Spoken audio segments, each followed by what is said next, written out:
Bueno, si queréis hago yo una pequeña presentación un poco de nosotros, pero yo creo que Tanto tiempo. después de tantas clases y de tantas presentaciones y todo esto, pues bueno, yo creo que ya sí que tenéis un poco la idea de cómo, de cómo, de cómo es nuestro estudio y cómo es cómo son nuestros proyectos.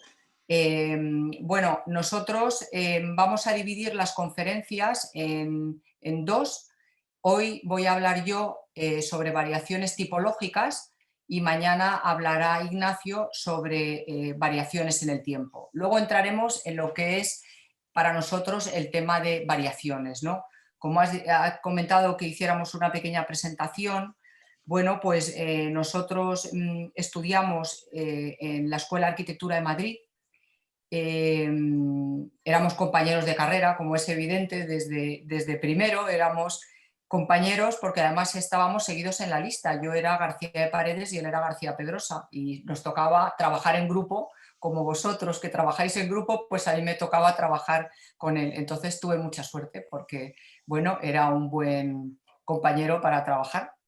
Y fue un año además muy especial porque el año 1975, cuando nosotros empezamos la carrera, del siglo pasado estamos hablando, del siglo pasado, que hace muchos años ya, fue un año que fue muy importante para España porque fue el año que murió Franco y que llegó la democracia a España. De hecho, nosotros, justo cuando empezamos la carrera, fue en octubre del 75. Franco murió en noviembre, al mes siguiente, y cerraron la universidad. La universidad estaba repleta de huelgas, de movimientos, había muchísima actividad estudiantil. Y bueno, nosotros también aprovechamos un poco también el cierre de la universidad, que no había clases, entonces no había clases en remoto. Es decir, si no había universidad, no había clases.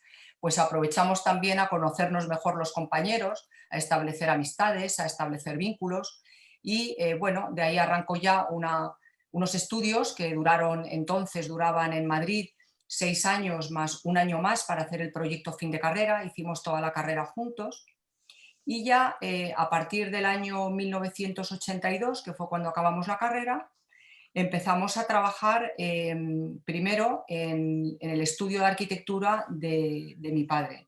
Mi padre, como hemos comentado cuando fue la presentación del libro, fue un arquitecto importante el siglo pasado porque fue de los primeros arquitectos que llevaron la modernidad y la arquitectura moderna a España. España entonces estaba inmersa en la arquitectura, digamos, en la arquitectura del régimen de Franco, que tenía pues una arquitectura muy estilo, digamos, imperio fascista y del régimen que llamábamos, ¿no? Pero hubo un grupo de arquitectos modernos entonces que habían viajado por toda Europa, muy jóvenes, y que trajeron a España todo lo que era el movimiento moderno. Nosotros tuvimos la suerte de trabajar con él pues casi 10 años con él, hasta el año 1990, que fue cuando él muere bastante joven, muere además de una manera súbita, muere con 65 años, y entonces nos encontramos, Ignacio y yo, con el objetivo por delante de terminar las obras que él había empezado y que nosotros habíamos hecho con él en el estudio, habíamos trabajado en todos los proyectos, compartiendo con él como colaboradores. Tuvimos la oportunidad de terminar edificios realmente importantes, como fueron el Auditorio de Murcia o el Teatro de Cuenca, y a la par nosotros empezamos nuestra propia actividad profesional y nuestro propio estudio de arquitectura, participando ya en concursos. El primer concurso que nosotros ganamos fue un concurso que para los arquitectos jóvenes europeos es muy importante, que es el concurso de Europan. Es un concurso al cual pueden participar arquitectos de menos de 40 años de todos los países de Europa. Y nosotros fue el primer concurso que hicimos y el primer concurso que además ganamos el primero, o sea que fue muchísima ilusión, la verdad, y bueno, eso nos animó también a seguir trabajando en concursos públicos. Después ganamos un concurso para un pequeño ayuntamiento en Valdemaqueda, que fue muy premiado, un edificio pequeñito, pero que sin embargo tuvo muchos premios internacionales. De hecho, nos dieron el premio del Emerging Architecture del Architectural Review, que es un premio importante, y tuvo también otros premios, pues fue también premio Architecti. Bueno, todo esto nos animó a seguir concursando. En definitiva, como me habéis pedido una pequeña presentación, ese es el origen, y la consecuencia es que nosotros hemos trabajado desde entonces siempre para arquitectura pública. Nosotros, arquitectura privada, que nos encantaría hacer, la verdad, pero bueno, solamente hemos hecho una vivienda, dos viviendas, una para mi hermano y otro para unos amigos, que precisamente creo que la va a presentar mañana Ignacio, esa segunda vivienda. El resto es todo obra oficial, obra para la administración, y todo obtenido a través de concursos públicos. Nosotros hemos hecho más de 100 concursos, hemos ganado toda nuestra obra construida, se debe a primeros premios de concursos, y un poco es lo que nos ha permitido también acceder a unos trabajos muy especiales, acceder a trabajos verdaderamente singulares y verdaderamente atractivos, aunque no exentos de una exigencia grande por la singularidad que tienen estos proyectos. Uno de ellos, por ejemplo, es con el que voy a comenzar hoy, que es la Villa Romana La Olmeda, que es la cubierta para una gran villa romana del siglo IV, con unos mosaicos maravillosos que ahora veremos. Pero después de la presentación y después de explicar cómo vamos a dividir en dos partes la conferencia, ambas conferencias comienzan con la palabra variaciones. Esta sería variaciones tipológicas y la siguiente sería variaciones en el tiempo. Variaciones, a nosotros nos interesa mucho este término, que de una parte es un término que emplean mucho los músicos. Los músicos hablan de variaciones musicales, que es cuando se da un tema o se da una melodía, entonces todos los músicos comienzan a interpretar esa música con ese mismo tema, aunque lo van transformando según el intérprete o según los instrumentos que vayan en ese momento a utilizarse, ¿no? La palabra variación supone una interpretación también, una interpretación de la persona que está ejecutando la música, o en este caso una variación también o una interpretación de la persona que está haciendo el proyecto de arquitectura. En arquitectura a mí me interesa también variaciones tipológicas porque, bueno, hoy en concreto voy a hablar sobre un museo, que es la Villa Romana La Olmeda, voy a hablar sobre una escuela, que es la pequeña escuela en Gandía, y voy a hablar de un auditorio, que es el Auditorio de Lugo. Nosotros hemos tenido la fortuna, como he explicado antes, precisamente por ese trabajo realizado en el estudio de arquitectura de mi padre, hemos tenido la oportunidad de trabajar en muchos concursos y en muchas obras de los principales auditorios de España en los que hemos trabajado. Y esta palabra de variación, de interpretación, yo creo que tiene mucho que ver también con el modo con el que se interpretan las tipologías, porque en las tipologías tampoco es una cuestión que sea algo absolutamente fijo en la historia de la arquitectura, sino que va teniendo estas ligeras variaciones para ir adaptándose, que en el fondo yo creo que estas cuestiones de arquitectura que nos interesa son las adaptaciones, las variaciones, las interpretaciones a lo que es la realidad del momento o a lo que es también, en este caso, los tipos, ¿no? En la Villa Romana La Olmeda, en realidad, no sabría exactamente cómo definirlo, porque en realidad sería como una gran cubierta para una excavación arqueológica, pero en realidad también se podría pensar que es como un gran museo, es como si se hubiera musealizado toda la villa. Por eso pienso que en realidad es una interpretación del tipo del museo, porque no es un museo exactamente, es como una gran cubierta en una villa que cubre una villa romana, pero tampoco es una cubierta de una excavación arqueológica. En realidad es una interpretación, una variación que nosotros inventamos un poco cuando ganamos este concurso en el año 2000. Y digo que lo inventamos un poco porque en realidad cuando nosotros ganamos este concurso, que fue en el año 2000, aunque el proyecto luego también por estas cuestiones de los tiempos que se alargan, es un es un proyecto que no desarrollamos hasta el año 2009, es decir, fue muy largo el proceso de proyecto después de haber ganado el concurso. Y el lugar en el cual está emplazada la Villa Romana es al norte de la península ibérica. Aquí tenemos la península ibérica y en un puntito rojo, no sé si se ve el cursor, el ratón, en donde está el punto rojo es donde está situada la Villa Romana, ¿no?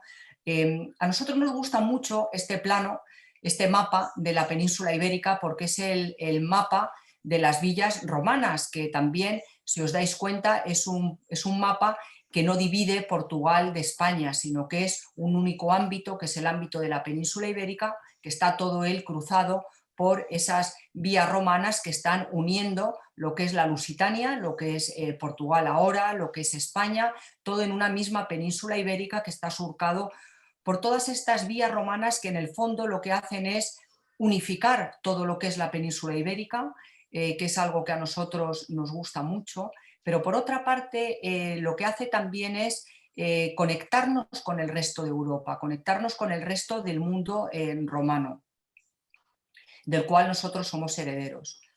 Pues bien, este es el lugar en el cual nosotros ganamos este concurso, ya hace muchísimos años, en el año 2000, hace ya 21 años que ganamos este concurso, en un sitio maravilloso al norte de la península ibérica, que es la zona de Palencia, que es una zona maravillosa con unas choperas y unos árboles verdaderamente impresionantes. El paisaje es muy hermoso y probablemente el paisaje de la época romana fuera un paisaje muy similar al que estamos viendo aquí. Este paisaje es de árboles y de choperas del Imperio Romano.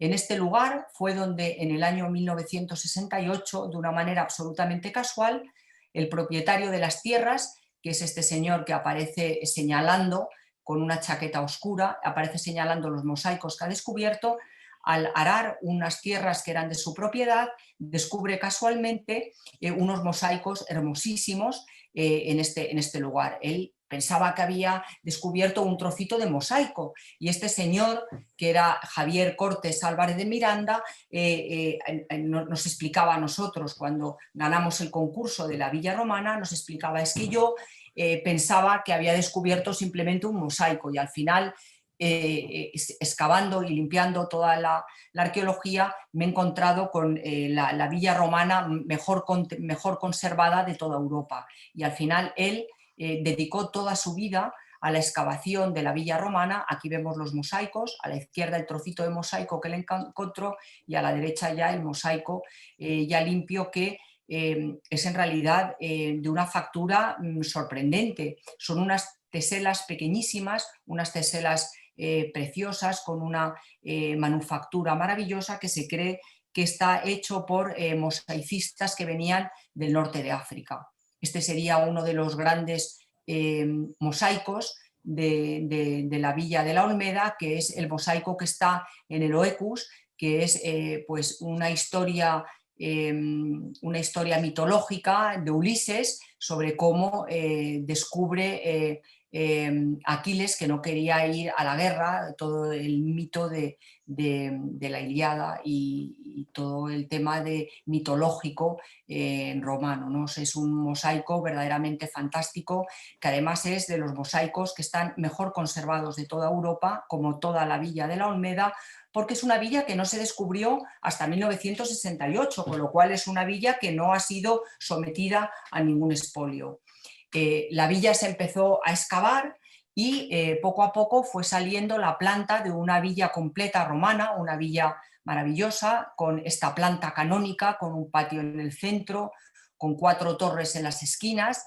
A la derecha, no sé si se ve el cursor, está el mosaico del Oecus, que es la fotografía que hemos visto antes, y a la izquierda hay esta otra edificación que son las termas y que aparecieron después de haber ganado nosotros el concurso, se siguió excavando y aparecieron estas termas que luego completan la planta de la villa.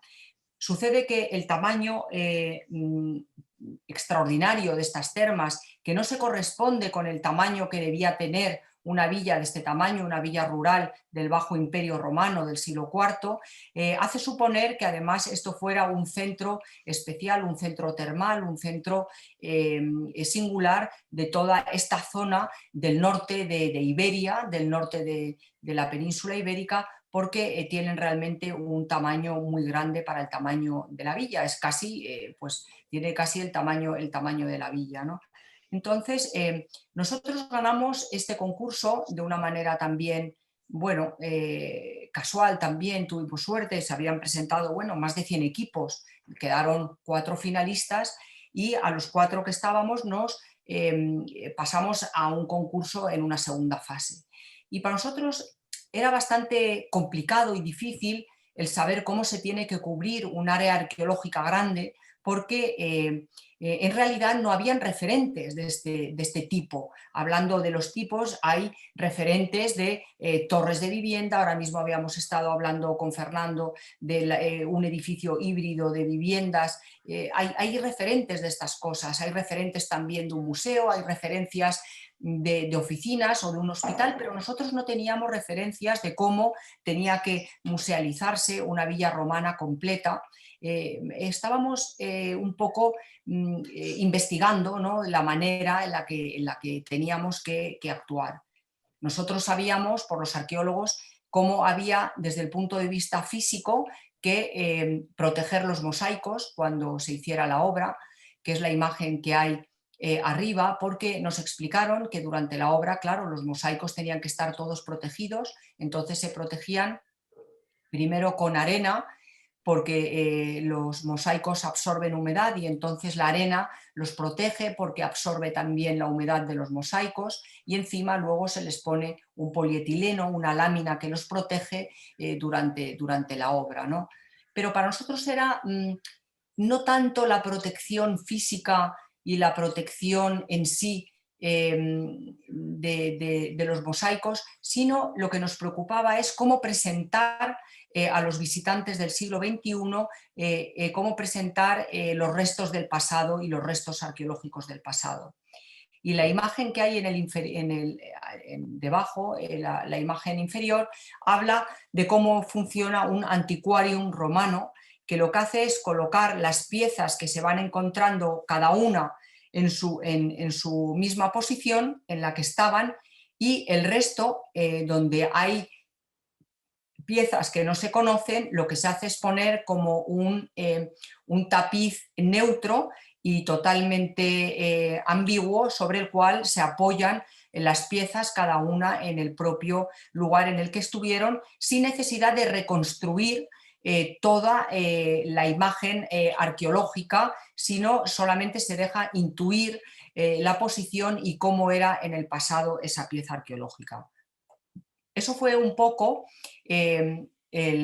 bueno, fue un poco lo que nosotros planteamos a la hora de musealizar toda la excavación arqueológica de la villa romana. Lo que hicimos fue mantener, bueno, en cada sitio toda la excavación arqueológica, y lo que hicimos fue preparar como una pasarela toda alrededor de la villa, para que el visitante pudiera visitar todos los mosaicos y pudiera admirar todos los restos arqueológicos. Luego también toda la planta de la villa romana, se ve muy mal esta imagen, no sé muy bien por qué, pero toda la planta de la villa romana se queda también envuelta por una fachada que nosotros planteábamos, una fachada muy ligera, que lo que hacía era envolver toda la planta de la villa en su perímetro, construir una fachada del nuevo museo y cubrirla también, como se ve aquí en la maqueta, con 4 bóvedas, que eran unas bóvedas muy ligeras, unas bóvedas construidas con una estructura metálica que ahora veremos, 4 grandes bóvedas, 3 que cubrían la planta de la villa romana, con el patio grande en el centro, y una cuarta, que es la que queda a la izquierda, que es la que cubre la parte de las termas, que es la que queda aquí a la izquierda, ¿no? Aquí en la maqueta se ve mejor que en la planta. Bueno, aquí en el despliegue de la axonometría se ve cómo funcionaría el nuevo museo, que en realidad es una variación tipológica porque tampoco es un museo, tampoco es una excavación arqueológica, tampoco es un museo para ver los mosaicos. En realidad es una especie de híbrido o de variación que también surgió un poco por las propias condiciones tan singulares de esta obra, ¿no? Entonces, en el nivel inferior de la axonométrica vemos la planta de la villa romana. En rojo están marcadas todas las salas que tienen mosaico y todos los espacios que tienen restos arqueológicos. En el segundo nivel se ve la pasarela, que es una pasarela de madera por la cual los visitantes discurren por el museo para ir viendo y recorriendo todas las distintas salas de la villa. En el tercer nivel tendríamos las piezas de programa propias de un museo. Por ejemplo, el 1 sería la cafetería, no, sería la información y la atención al visitante. El 2 es la cafetería. El 3 sería una zona también de cafetería y de tienda. Luego hay una zona de exposiciones temporales y luego hay otra zona que es donde trabajan los arqueólogos. Serían las piezas más propias de lo que es un museo.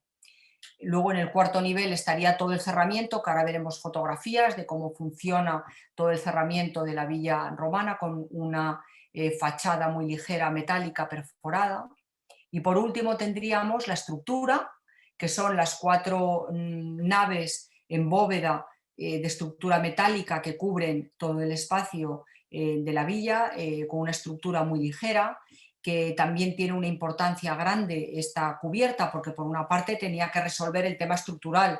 Estamos hablando de unas luces de 75 metros por 25 metros de ancho, unas luces muy grandes, pero que sin embargo nosotros no queríamos que esas grandes luces tuvieran la imagen de una nave industrial, porque esto no era una nave industrial, esto era un palacio en su día, era una villa de un rico romano del siglo IV que tenía esta maravillosa casa y que no podíamos ahora cubrir unos restos arqueológicos simplemente con unas grandes estructuras como industriales, ¿no? Tenía que tener también, ser la cubierta de un palacio, ser la cubierta de la villa de este rico comerciante de caballos, parece que era un comerciante de caballos que vivió en el siglo IV en esta zona del norte de Iberia. Iberia es la península ibérica, es aquello que compartíamos Portugal y España en el mundo romano. Y luego arriba del todo tenemos la cubierta de aluminio que cubre todo lo que es el museo de la Olmeda. Bueno, aquí en las secciones también hay otras cuestiones que son importantes, ¿no? Entonces voy a explicar estas cuestiones importantes de abajo arriba. Abajo en la sección transversal de las bóvedas ya vemos una cuestión que era importante, que es que los restos arqueológicos necesitaban una altura importante para ser admirados, porque los arqueólogos tienen una manera muy distinta a pensar a cómo pensamos los arquitectos. Los arqueólogos simplemente con que los restos arqueológicos estén bien cuidados, tengan un grado de humedad perfecto y una iluminación, a un arqueólogo no le importa que un espacio arqueológico a lo mejor tenga 3 metros de altura de techo, porque a él lo que le importa solamente es lo que mira en el suelo, el resto arqueológico. Sin embargo, a nosotros, que somos arquitectos, sabíamos que esa villa romana probablemente tuvo unos techos muy altos y probablemente tuvo unos espacios muy singulares, con unos artesonados.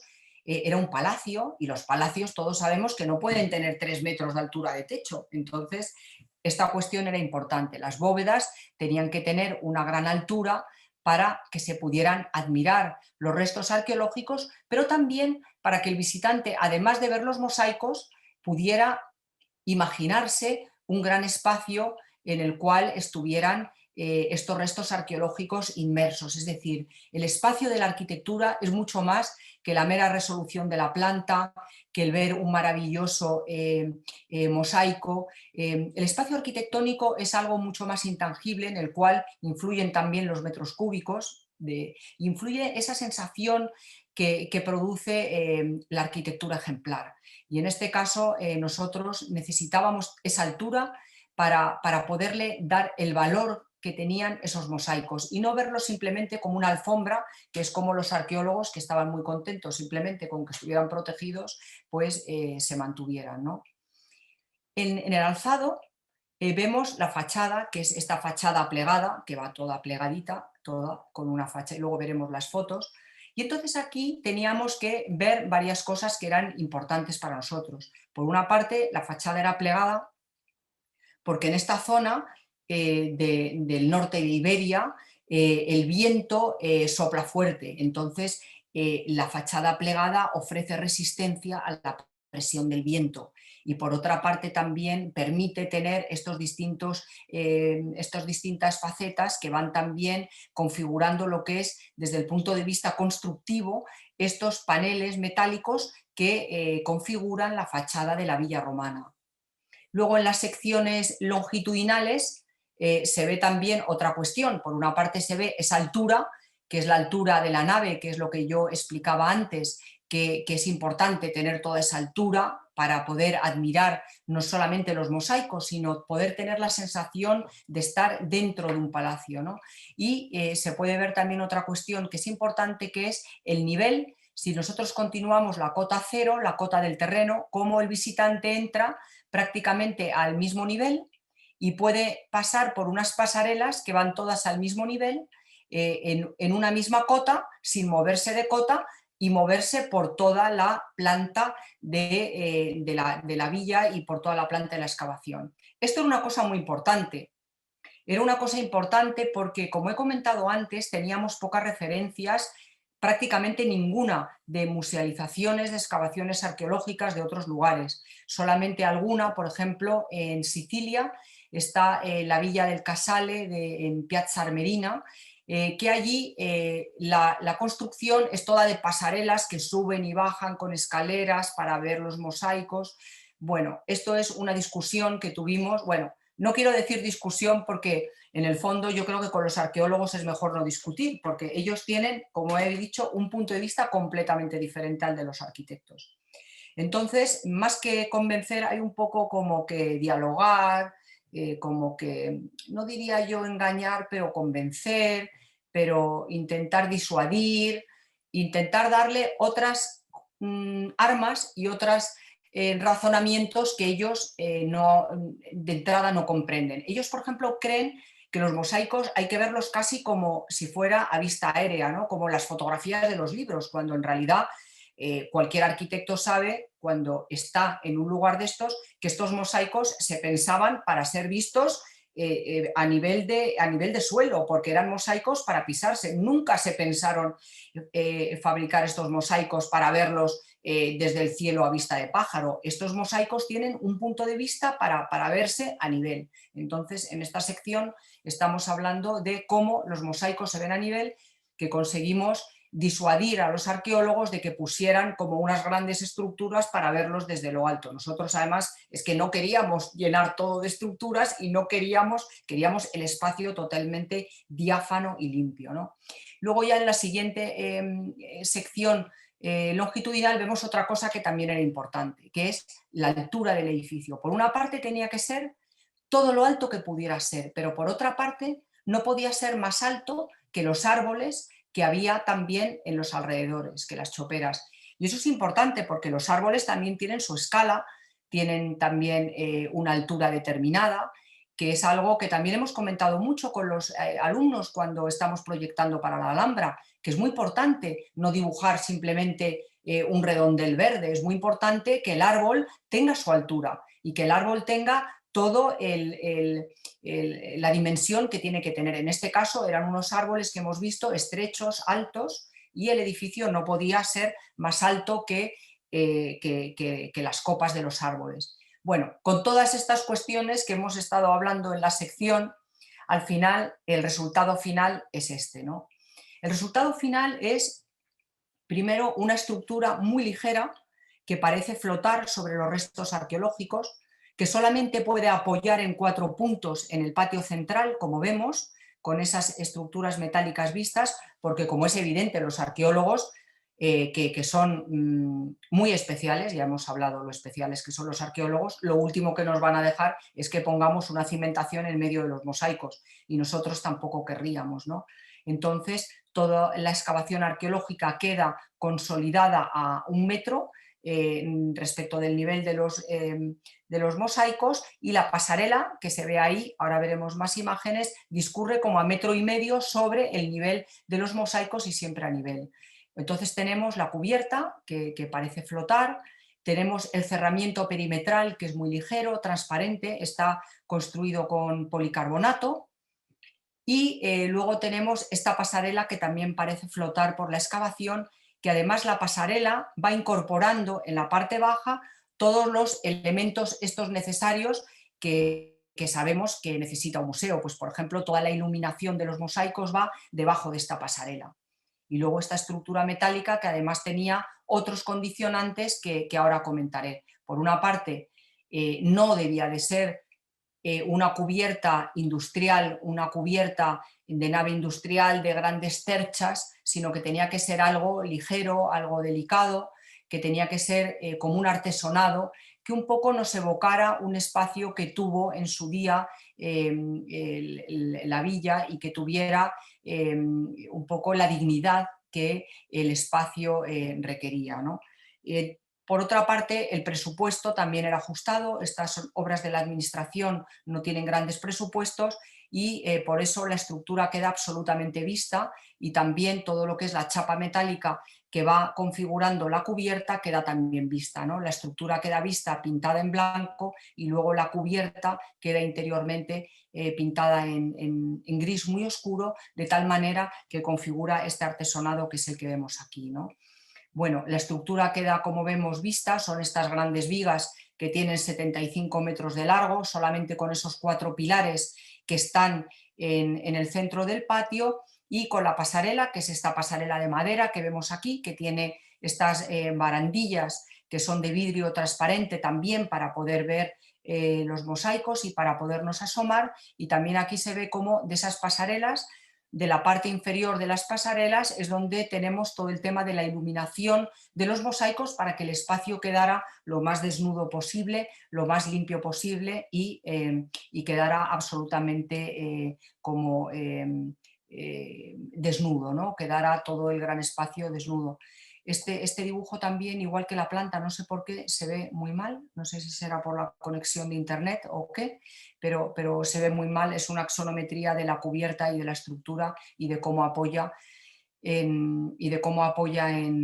sobre el pavimento, pero bueno, casi si no, aquí se ve mejor cómo funciona, ¿no? La pasarela pasando libre y limpia por todo el espacio interior de la villa romana, con la iluminación de los mosaicos, a 1,5 metros por debajo, con esa factura maravillosa que hemos visto antes, el arranque de los muros romanos hasta el nivel de 1 metro, y luego las barandillas con este acabado de cristal también, para podernos asomar y para que todo sea lo más diáfano y lo más ligero posible, ¿no? Esta sería una vista longitudinal de estas cubiertas que, como hemos dicho antes, parecen flotar sobre el espacio arqueológico, y parecen flotar sobre un espacio en el cual parece que se ha detenido el tiempo, porque realmente es muy emocionante entrar aquí. La verdad es que nosotros, a pesar de haber ido a la obra infinitas veces y de haber tenido que resolver todos y cada uno de los problemas que tiene cada obra, realmente cuando entrábamos dentro nos quedábamos sobrecogidos, y la gente entra y se calla, ¿no? La gente como que no habla, y es que es realmente sorprendente el gran espacio. Estamos hablando de una extensión muy grande, de una extensión de alrededor de unos 4.000 metros cuadrados de cubierta, toda absolutamente como ligera, que parece que está flotando, que parece que el tiempo está detenido en este interior arqueológico, en el cual se funde el tiempo del siglo XXI, el tiempo de las personas que vienen a visitar la villa, con el tiempo antiguo, el tiempo del siglo IV, el tiempo de la Iberia antigua, en la cual este rico comerciante romano se construyó esta maravillosa villa para abarcar todo el territorio de una manera rural. Esto es del Bajo Imperio Romano, cuando ya las ciudades pierden su importancia, las ciudades desaparecen y los grandes patricios romanos se mudan al campo, que es lo que nos va a pasar ahora con la pandemia, que ahora todo el mundo se quiere ir al campo, a una finca, y ya nadie quiere vivir en las ciudades. Pues nos va a pasar algo igual. Bueno, a mí me encantaría desde luego construirme en el campo después de la pandemia algo parecido, porque tenía en el centro un espacio, un jardín maravilloso, que nosotros aquí, este jardín, lo reconstruimos idealmente con estas bandejas de césped, porque en realidad esto era un patio abierto, pero los arqueólogos no nos dejaban dejarlo abierto, porque decía que, claro, iban a entrar pues, las palomas, iba a entrar el polvo, iba a entrar la lluvia, y que había que proteger el espacio interior romano. Bueno, nos pasaron muchísimas anécdotas y muchísimas historias, porque la obra fue muy larga. El concurso es del año 2000, el proyecto del 2004, empezó en el 5 y hasta el 2009 o 10 no se acabó la obra. Pero nos pasaron cosas increíbles, como por ejemplo aquí en el centro del patio, no sé si se ve como una especie de canal marrón más oscuro, aquí a la derecha, en el patio hay un canal marrón oscuro, y que eso Sí. es una recogida de aguas. Resulta que uno de los problemas, bueno, los arquitectos tenemos problemas que, bueno, un arqueólogo no puede sospecharse, pues que hay que calcular una estructura enorme, que hay que, por ejemplo, que sacar el agua de esa gran cubierta de esos 4.000 metros cuadrados. ¿Dónde sacamos el agua? Porque claro, y de la misma manera que solamente podíamos poner 4 pilares, ¿dónde poníamos las bajantes de pluviales? No podíamos poner el agua en ningún sitio. Entonces había parte de la cubierta que, claro, en la parte de la cubierta el agua iba al exterior y caía directamente fuera de la cubierta, pero había parte del agua que quedaba dentro de del propio jardín, y que no podíamos sacarla. Y claro, tampoco podíamos romper para sacar con una canalización el agua fuera. Bueno, pues se nos ocurrió también, de repente, pensando, bueno, pero los romanos tendrían el mismo problema. Los romanos, todos sabemos que eran magníficos ingenieros y constructores. Y entonces resulta que, claro, ellos en el jardín de la antigua villa habían hecho una salida de aguas, y sacaban el agua por la antigua canal romana. Y le pedimos permiso a los arqueólogos, que se lo pensaron un poco, pero como también yo creo que tenían curiosidad, pues nos dijeron, bueno, vamos a probar. Y al final el agua del centro del patio la sacamos por la antigua canal romana, que funcionaba perfectamente, y fue emocionante el ver que muchísimos siglos después, estamos hablando del siglo IV hasta el siglo XX, o sea que estamos hablando de muchísimos siglos después, el agua volvía a discurrir perfectamente por las canalizaciones romanas, y pudimos sacarla perfectamente por las canalizaciones hacia el exterior, ¿no? Bueno, anécdotas nos pasaron con los arqueólogos todas, como un día, por ejemplo, nos preguntaban, bueno, porque yo creo que ya tenían como un poquito de confianza en nosotros, ya les habíamos convencido que no podían poner las escaleras para ver los mosaicos desde arriba, como si estuviéramos volando, ¿no? Y nosotros nos habíamos quitado ya por fin de poner todo eso dentro de la villa, ¿no? Se habían quedado también bastante convencidos de lo de la canal romana. Y un día nos preguntaron, porque esta villa resulta que está muy bien conservada, porque se derribó porque hubo un incendio en el siglo IV, y entonces el incendio provocó la caída del tejado, y bueno, y quedó ya cubierto, y luego al final pues vino el tiempo, todo quedó cubierto de tierra, y al final nadie supo que ahí había una villa romana, estaba totalmente oculta. Y cuando se descubrió, por eso apareció entera. Normalmente en Europa todas las excavaciones arqueológicas están expoliadas, porque la gente sabía que había arqueología, y la gente pues iba a robar o a llevarse el material de construcción. Bueno, ya hemos visto en la clase maravillosa que dio Emilio de la mezquita, la mitad de los capiteles de la mezquita de Córdoba vienen de excavaciones romanas. Bueno, aquí nadie pudo excavar nada porque todo quedó oculto bajo tierra. Total, que los arqueólogos dicen, ¿cómo pero ellos querían saber algo más de esta villa, que la tenían completa, todos los mosaicos, y nos preguntaban ya, que ya tenían confianza con nosotros, oye, mira, vosotros que sois arquitectos, ¿dónde pondríais vosotros la cocina en esta villa? Porque claro, yo he estado haciendo investigaciones, pero no sé en qué parte estaría la cocina y tal. Claro, nosotros veíamos la planta de la villa y veíamos que había sitios que era evidente que era donde podían estar las partes de servicio, pero otras que era evidente que no podían ser. O sea que pensar con mente de arquitecto es muy distinta a pensar con mente de arqueólogo. Bueno, luego también teníamos el tema estructural, ¿no? Que por eso es donde está la maquetita que hay arriba, esa maqueta de la estructura de cubierta, que era otro problema que nosotros teníamos, que teníamos que cubrir este gran espacio con estas rombos que vemos aquí, y que además no podían llevarse, esto está en medio del campo, tampoco podíamos llevar aquí unas vigas enormes con unos camiones.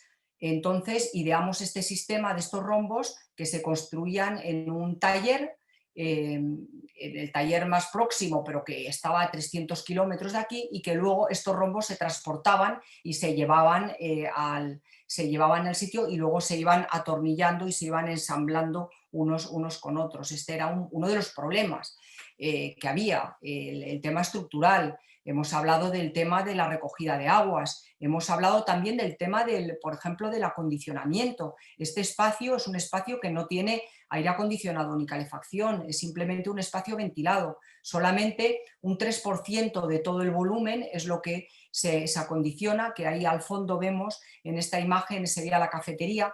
Por eso todos los espacios que son de público, como es la tienda o la cafetería, están en estas pequeñas habitaciones que tienen unos ventanales que dan al recinto arqueológico y que son los que tienen la calefacción o el aire acondicionado. Estamos hablando de diferencias de temperatura de varios grados bajo cero en invierno a 40 grados sobre cero en verano, ¿no? Entonces todos estos son los problemas que nosotros teníamos, que no eran los problemas que tenía el arqueólogo. Los arqueólogos, en realidad, a ellos les interesa sobre todo cómo eran las sociedades de aquel momento, qué enseres utilizaban o qué idioma hablaban, por ejemplo. También es algo curioso, ¿no? El idioma, este latín ya del último imperio, que es aquel momento en el cual el latín se va deshaciendo, ¿no? y que va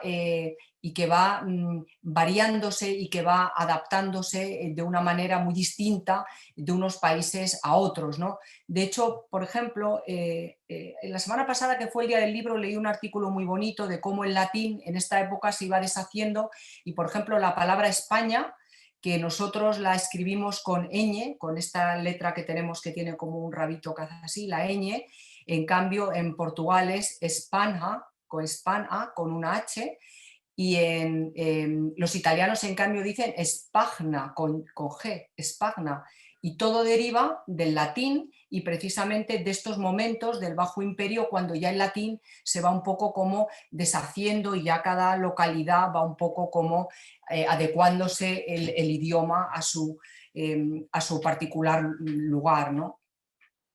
Bueno, esta imagen es la entrada a la Olmeda, ¿no? Es la puerta a la villa romana, que en realidad es el único hueco que tiene al exterior, porque como he hablado antes, todo ese cerramiento que tenemos es un cerramiento absolutamente traslúcido en la parte alta, y la parte baja es un basamento de hormigón en el cual no hay ningún hueco, solamente tenemos la puerta, que es la que comunica el interior y el exterior, y en realidad es la puerta que comunica el tiempo del siglo IV al tiempo de hoy, al tiempo del siglo XXI.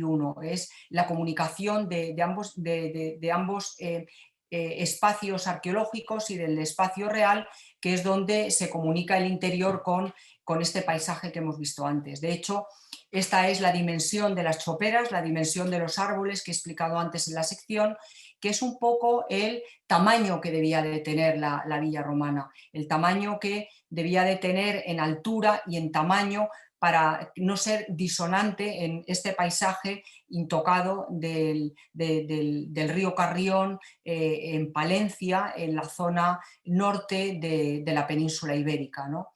Y también este efecto de luz y sombra que era algo que a nosotros nos interesaba recuperar en la fachada. Este es el efecto de luz y sombra cuando entra la luz y cuando entra el sol dentro de estas choperas y de los bosques que rodean la villa romana, ¿no? Que ahora mismo pues tiene este aspecto con el zócalo de hormigón y con ese cerramiento perforado, metálico, plegado que hemos visto en la fachada y que tiene esa altura equiparable a la altura de los árboles.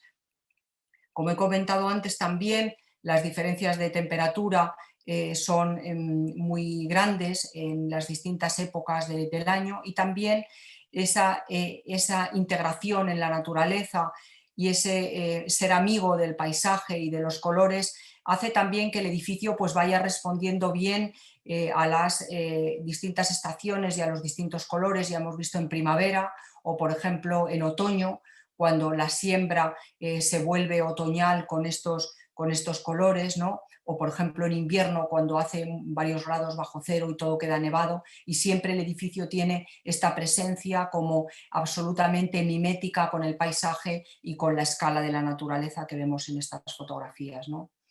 Con la fachada perforada, que hicimos como diversas pruebas también, porque esas perforaciones siempre intuíamos que tenían que ser más cerradas en la parte baja y se tenían que ir abriendo hacia arriba, como se abren también las ramas de los árboles con unas perforaciones más grandes arriba, para que el edificio fuera como muy ligera, siempre con la referencia de los árboles al lado para tener ese tamaño, ¿no? de la escala del edificio, ¿no?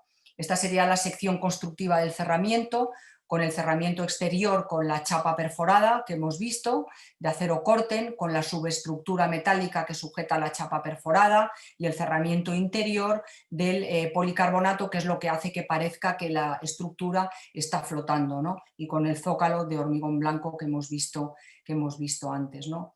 Esta sería ya un poco en detalle ese cerramiento ligero, que parece que es ligero porque se funde también con el cielo en la parte alta del cerramiento, con el zócalo de hormigón blanco. Como vemos aquí, esta sería un poco la construcción de ese zócalo, el basamento de hormigón de tablilla con ese pequeño voladizo que es el que sujeta la fachada, que va plegándose en zigzag para aguantar los fuertes vientos de esta zona del norte de Palencia, ¿no? La villa ya ahora mismo pues tiene este aspecto con visitantes. De hecho, es muy curioso que ha tenido, claro, miles de visitantes desde que se inauguró, en un sitio donde antes no iba nadie, porque Palencia es una zona muy desconocida de España, es lo que ahora mismo se llama la España vaciada, es una zona que apenas tiene habitantes, y sin embargo pues se ha convertido en un punto turístico de personas que van allí pues a pasar el día, a ver el museo, a ver el edificio. Aquí vemos el gran tamaño que tiene el edificio, ¿no? Vienen a ver los mosaicos, vienen con los niños, con los abuelos. En realidad es un sitio que se ha convertido en un punto importante turístico. Ya cuando alguno venga a España os recomendamos un sitio para ir a comer, para ir a visitar, porque realmente es una zona muy hermosa de España, es una zona muy desconocida, porque es una zona pues, que no es ni como Granada ni como Córdoba, ¿no? Es una zona a la que antes no iban muchos visitantes y ahora cada vez van más visitantes, y ahora con esto de la pandemia pues también es un buen sitio para ir. Es un sitio hermosísimo además, con un paisaje precioso, ¿no? Y esto es un poco el aspecto de la villa, ¿no? Que luego ya cuando nos alejamos en el coche pues tiene este tamaño, ¿no? Que también, claro, frente a la poderosa escala de la naturaleza, por grande que sea el edificio, que es alto y grande, ¿no? Pues sin embargo queda ahí como integrado y como pequeño, que es lo que más nos gusta cuando nos vamos alejando con el coche, que el edificio pues no le cede el protagonismo, ¿no? al paisaje, ¿no? hermoso de las llanuras del río Carrión y a la escala de la naturaleza. Bueno, el segundo proyecto sobre estas variaciones tipológicas, voy a contar 3 proyectos también. Hemos hablado de la Villa Romana, no se sabe esa variación en el museo, es excavación arqueológica, no se acaba de saber muy bien, pero esa es la variación en el tipo que a nosotros nos interesaba. El segundo proyecto es esta pequeña escuela que se llama Universidad Popular Infantil en Gandía y que es una variación sobre una escuela, que ahora vamos a ver. Y el tercer proyecto que voy a contar es un auditorio, pero que también es una variación sobre el tipo habitual de auditorio y de sala de música a las que estamos acostumbrados a utilizar. Y esto de la variación, he comentado antes que a mí nos parece que siempre es algo interesante para el arquitecto. Interesante, y yo creo mucho que es hermoso para el arquitecto, porque variación es tener en la cabeza el conocimiento de cómo debe de funcionar un tipo arquitectónico, sea museo, sea escuela, sea auditorio, y sin embargo tener la sensibilidad o tener la atención a la realidad para poder transformarlo, para poder hacer esa variación, para que en ese momento, para ese lugar y para esas personas, esa arquitectura sea adecuada. Es decir, un tipo arquitectónico colocado así, tal cual, ahora este tipo, yo creo que no tiene gran valor, porque para nosotros la arquitectura es en realidad una actividad que tiene que ver con las personas. En realidad es una actividad, es la actividad más social que hay, es el darle a las personas los espacios que necesitan para la enseñanza, para la vivienda, para el cobijo. Es algo que no hacemos para nosotros mismos. Muy rara vez alguien se hace algo para sí mismo. A lo mejor algún arquitecto tiene la suerte de hacerse su casa. Bueno, a mí me encantaría también hacerme una casa, pero a lo mejor algún día me la hago, pero yo creo que lo interesante es el que estamos haciendo arquitectura para las personas, ¿no? Entonces, este concepto de variación hace que estés pensando en para quién es ese tipo de que vas a construir y para quién es esa escuela que vas a construir, en este caso en Gandía, ¿no? Que es la que vamos a ver ahora. Bueno, vuelvo a utilizar este mapa que ya he comentado antes, que a nosotros nos encanta, que es el de la Iberia romana, el de la Iberia, de todas las grandes vías romanas que comunican toda la península ibérica, ¿no? Aquí tenemos la Vía de la Plata, que es la que va de norte a sur, ¿no? Atravesando Extremadura también tenemos toda, fijaros por ejemplo Lisboa, que bien comunicada estaba también con el resto de la península ibérica, ¿no? Cómo había toda esta conexión también a lo largo de todo lo que ahora es Portugal, ¿no? De norte a sur, y cómo comunicaba absolutamente con todo lo que es la parte de Galicia, ¿no? Pasamos con este mapa tiempo mirando todas esas conexiones que en el fondo nos van dando información sobre nosotros mismos, ¿no? El sitio donde nosotros teníamos que construir esta escuela, que también fue un pequeño concurso, es esta población que se llama Gandía, que está en el mar Mediterráneo y que es una población que en su día fue muy famosa porque es el lugar de donde nacieron los papas Borgia, estos papas que eran así un poco, digamos, no sé, no encontraría la palabra, iba a decir singulares, poderosos, los papas Borgia, ¿no? Italianos, ¿no? Bueno, pues estos papas Borgia no eran italianos, venían de Iberia y venían precisamente de este sitio que es Gandía, que es donde nacieron los Borja, que es la familia Borja, que son de donde nacieron todos los papas que luego acabaron en Roma y que no eran italianos, sino que eran de aquí, que eran de Gandía, ¿no?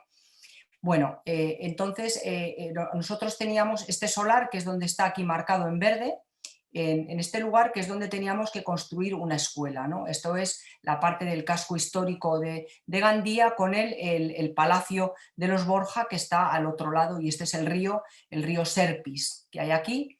Luego también hay una obra muy interesante que hizo Juan Navarro Valdeveg, también, que hizo un centro de interpretación muy interesante también en este sitio, y aquí es donde nosotros teníamos que construir una escuela. Nos habían dado este lugar para construir una escuela, que era exactamente este solar, que tenía todos estos árboles, que tenía aquí como una pequeña, no sé si veis el cursor, tenía como una pequeña alberca, que era como una alberca, es como un receptáculo grande de agua para regar el jardín, y estaba todos estos árboles. Y nos había dado el ayuntamiento este solar, en el cual teníamos que cortar aquí todos estos árboles para hacer una escuela en una esquina y luego hacer todo una valla, tener una verja, un recercado, pues como son las escuelas, que es un edificio, un jardín para jugar y luego una gran valla o una verja para que los niños, los mayores dirían para que no se escapen, ¿no? O bueno, también, o para que tampoco entre la gente dentro, ¿no? Para proteger, ¿no? Las verjas. Curioso además que las verjas es los lugares de los colegios donde más accidentes infantiles hay, porque los niños quieren trepar la verja o para jugar. Bueno, este es el lugar que nos dieron y nosotros nos dimos cuenta que había aquí unos árboles que aquí vemos en verde, que son 6 árboles que estaban dispuestos como en círculo y nos pareció muy especial el que hubiera esos árboles ahí situados en círculo. Y nosotros le propusimos en el concurso, propusimos no cortar los árboles. El solar a la izquierda se ve, es donde nosotros teníamos que construir el colegio, y luego estaban esos árboles que había que derribar, y nosotros propusimos mantener esos árboles, que es lo que se ve en el dibujo de la derecha, mantener los árboles y construir todas las aulas alrededor de los árboles como si fuera un gran patio. Es decir, aquí hicimos lo que nosotros diríamos una variación al tipo de escuela. Hicimos una variación porque no es la escuela habitual, de hecho se quedaron como un poco sorprendidos, pero ¿cómo? Esto es un poco distinto, ¿no? Sí, es distinto, es una variación de por qué todas las escuelas tienen que ser o dórico, o jónico o corintio, ¿no? Puede haber una variación, porque en este caso tenemos el clima de Gandía, que es un clima mediterráneo maravilloso, el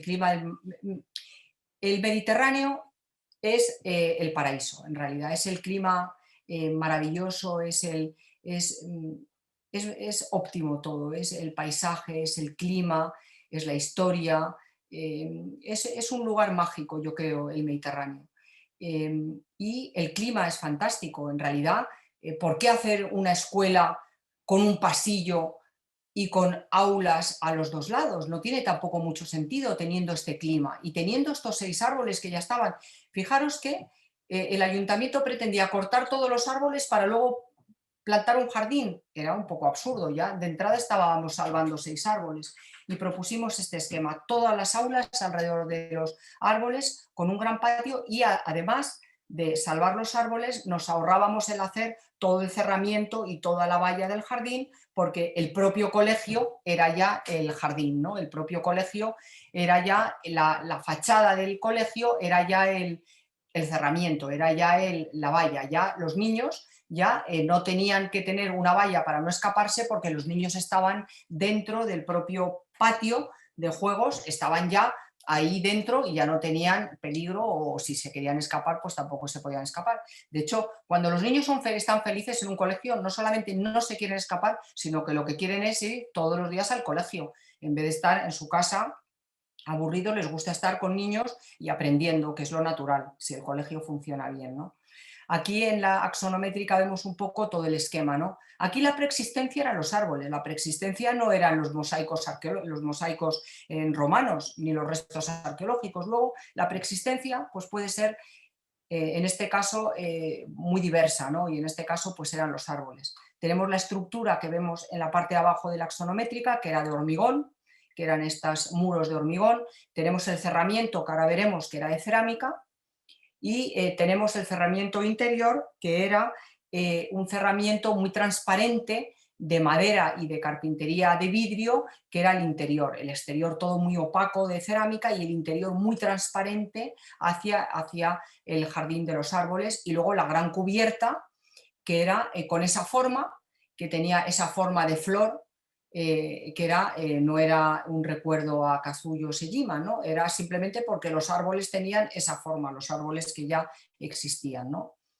Y desde el exterior el edificio parece que es una gran empalizada, parece que es un gran cerramiento sin más, y que está construido con estos elementos de cerámica que vemos aquí, en los cuales se refleja la sombra de los árboles de esta manera, ¿no?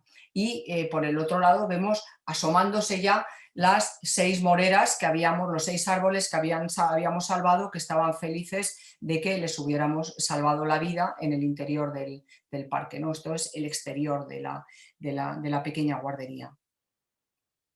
Y esta cerámica maravillosa que está construida con estos elementos que tienen esta forma como cilíndrica, que son los que recuerdan un poco ese cerramiento vertical que nosotros estábamos buscando para la escuela, ¿no? Y que se construye con cerámica de esta manera, se construye con estas piezas de cerámica que tienen esta forma, que son unas piezas de cerámica extrusionadas que utilizábamos la parte curva, es lo que nosotros utilizábamos para todo el cerramiento, y la parte plana, ahora veremos en la foto, es la que utilizábamos para la cubierta del colegio, ¿no? Que aquí se ve mejor, ¿no? Tenemos todo el cerramiento, que es el cerramiento con la parte de la cerámica que tiene esa forma acanalada, esa forma un poco de bambú, y la parte plana de cerámica, que es la que utilizamos para la cubierta. Todo el edificio es de cerámica, tanto la fachada como la cubierta, y en el centro los árboles que habíamos salvado en el interior del jardín. Mira, a la izquierda, donde está esa torre de la iglesia, ahí es donde está el palacio de los Borja, de los papas Borgia, que tienen su origen aquí en Gandía, ¿no? Y este sería el interior de la escuela. El interior, que es este patio ajardinado con las moreras. Alrededor de los árboles hicimos unos bancos para que los niños se sentaran, que jugaran, y había esta transparencia entre el dentro y el fuera, porque, como he comentado antes, todo el clima en Gandía es un clima maravilloso, y los niños pues pueden directamente ir de una clase a otra sin necesidad de tener un pasillo. Ellos salen, si está lloviendo, hay este porche para que no se mojen, y van de una clase a otra por el exterior, que no les pasa nada. Fijaros, aquí en Gandía, porque el clima es fantástico, pero recordando también, por ejemplo, las escuelas de Duiker en Holanda, también los niños salen al exterior para ir a las aulas, y realmente no pasa nada. De hecho, es uno de los principios del higienismo, y sobre todo después de las pandemias que hubo a principios de siglo pasado, pues todo esto transformó también la arquitectura, y se convirtieron en arquitecturas mucho más higienistas, y esta cuestión en las escuelas de ir por el exterior y que todo estuviera ventilado y con el contacto permanente con los patios también arranca un poco de esas arquitecturas higienistas que vinieron después de las pandemias del principio del siglo XX. También estas variaciones al tipo, que también es esto que he comentado antes, no solamente también es por un tema del usuario, sino también por un tema de los tiempos que nos toca vivir. Probablemente esta pandemia que estemos viviendo ahora provocará muchas variaciones a los tipos que no estábamos acostumbrados a ver, y que también irán variando, ¿no? Ahora probablemente, por lo menos en España, las casas a partir de ahora van a tener terrazas, cosa que antes no tenían, procurar más espacios al exterior, y todo esto irá configurando. Bueno, de hecho, en la biblioteca que estamos terminando ahora en Córdoba hemos tenido que cambiar todo el mobiliario y los espacios, porque donde antes de la pandemia todo estaba mucho más próximo, ahora todo cambia, y ha habido que cambiar todas las distancias de todo el mobiliario y de todo el equipamiento, porque los tiempos cambian, y luego nos damos cuenta, estamos mucho más cómodos teniendo mucho más espacio al lado, y no tener a las personas pegadas aquí al lado como las teníamos antes, ¿no? Bueno, esto sería el interior de la escuela, con esta grada que montamos alrededor de los árboles, que es para el cuentacuentos, para las pequeñas representaciones de teatro infantiles, para los juegos. Es decir, utilizábamos los árboles también un poco como pretexto para todos los espacios de juego de la escuela interiores dentro de este patio, que en realidad el patio, que es una variación al tema, es el jardín de la pequeña escuela de Gandía, ¿no? Es un jardín un poco singular porque está todo rodeado por las aulas de la escuela, ¿no? Y con esta transparencia que hay siempre desde el interior hacia el exterior, siempre con la presencia de los 6 árboles que están en el interior del patio de juegos. Bueno, estas serían más imágenes ya de la pequeña escuela en funcionamiento. Y la puerta de la escuela, que es el único hueco también que hay en este cerramiento cerámico, el patio de la escuela, en el cual pues, es ese contacto que hay del interior con el exterior. Bueno, y ya también para el tercer ejemplo que iba a poner de estas variaciones para el tipo es el Auditorio de Lugo, que es un edificio que hemos terminado hace ya 3 años, pero que sin embargo sigue cerrado todavía no se ha puesto, todavía no se ha inaugurado, primero porque después de terminarlo hemos tenido que, ha habido que ocuparse de todo el tema del equipamiento del auditorio, que son edificios complejos, que tienen un equipamiento técnico y que es necesario y de mobiliario y que ha tardado bastante tiempo en ser ejecutado, y luego ya vino el año pasado el tema de la pandemia, con el cual el edificio pues no ha podido todavía inaugurarse. Y otra vez lo situamos en este hermoso mapa, ¿no?, de la Iberia romana, ¿no?, precisamente en lo que Lugo está en lo que ahora llamamos que es el Camino de Santiago, que es el que une Francia con Santiago de Compostela y con el norte de la península ibérica, ¿no? Está ahí situado al noroeste de la península ibérica. Lugo es una ciudad singular, es patrimonio de la humanidad porque tiene la muralla romana mejor conservada de toda Europa. Es una muralla completa que ahí vemos arriba del todo, que rodea todo lo que es el casco histórico antiguo de Lugo y que está completa en su totalidad y que es hermosísima. Ahora veremos alguna imagen.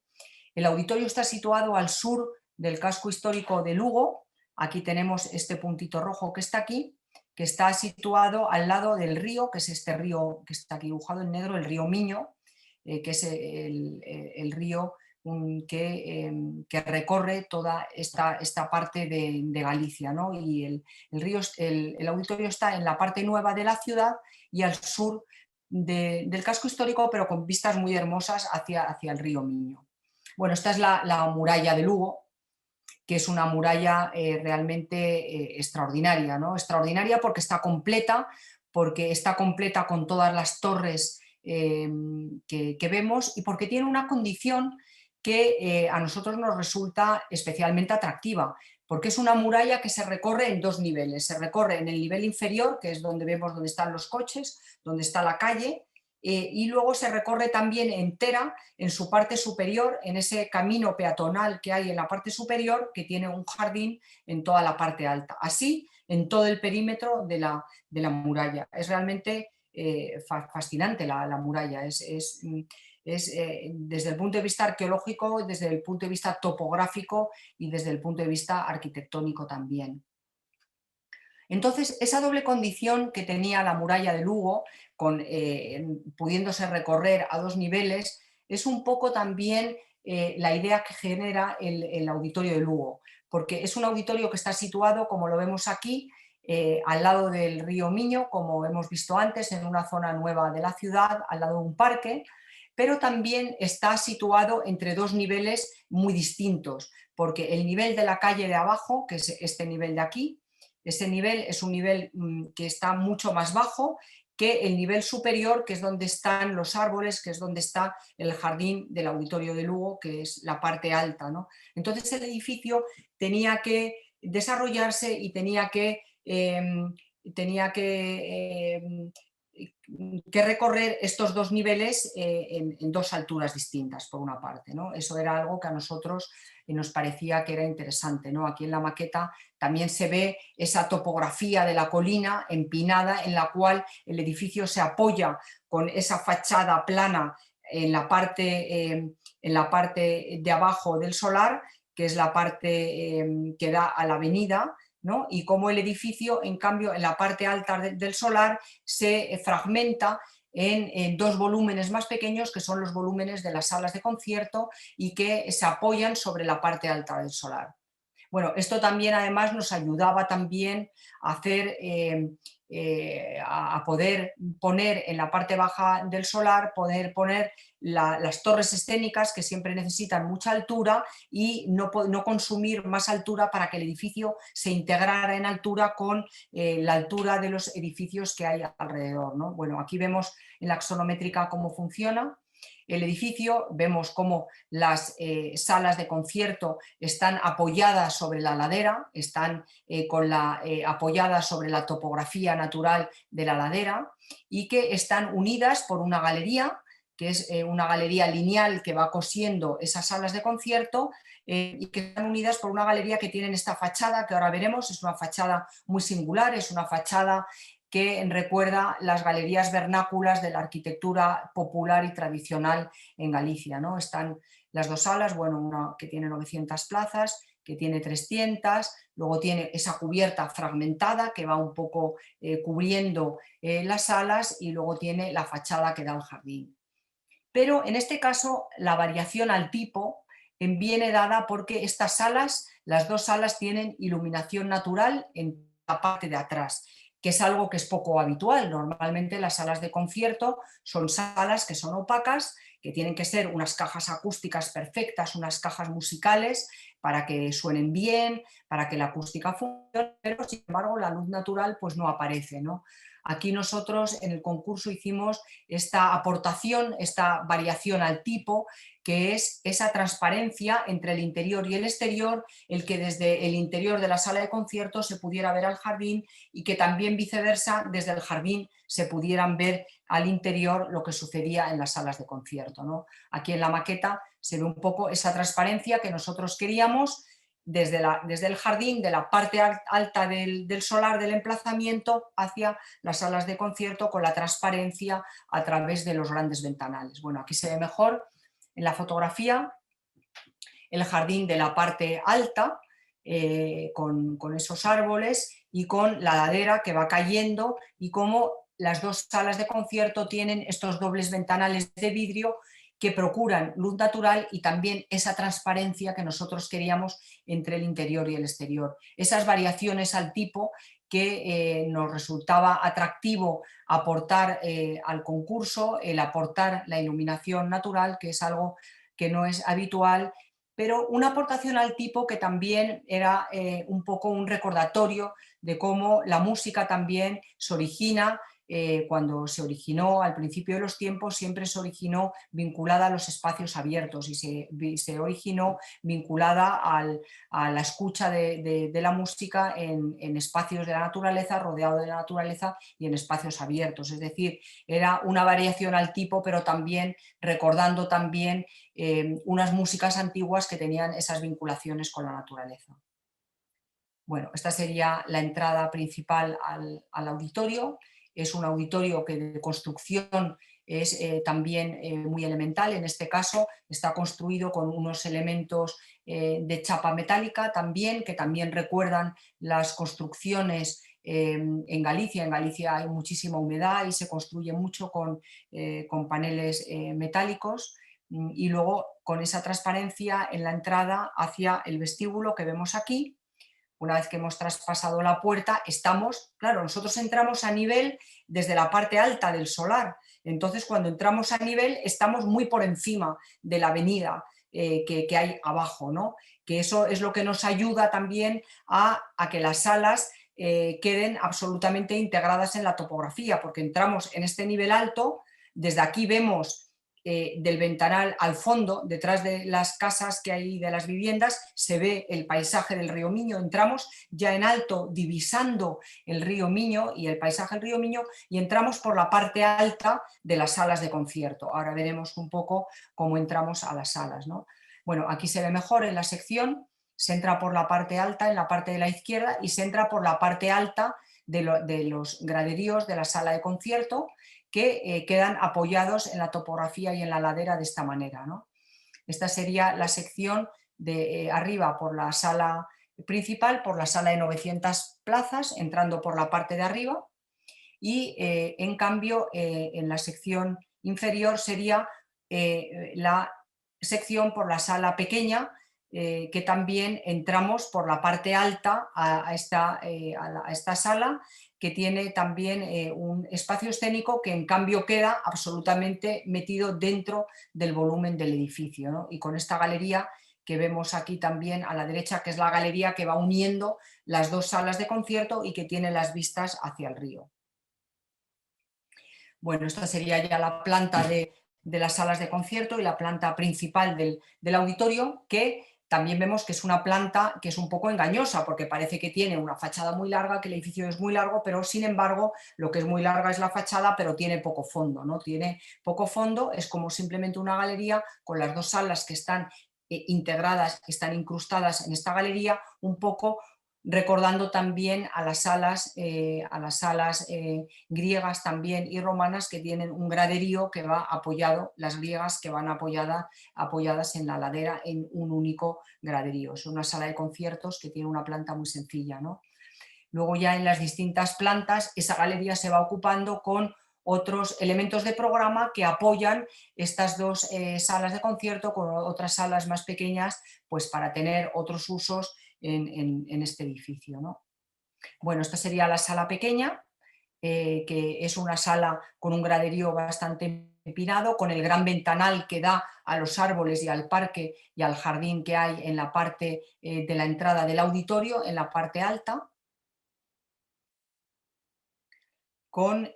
Esta sería en cambio la planta de la sala principal, de la sala 900, con el graderío y con el techo acústico de madera, que ahora veremos en las fotos, que es el techo que va cubriendo toda la sala y que también se integra con la caja acústica de la torre escénica del auditorio.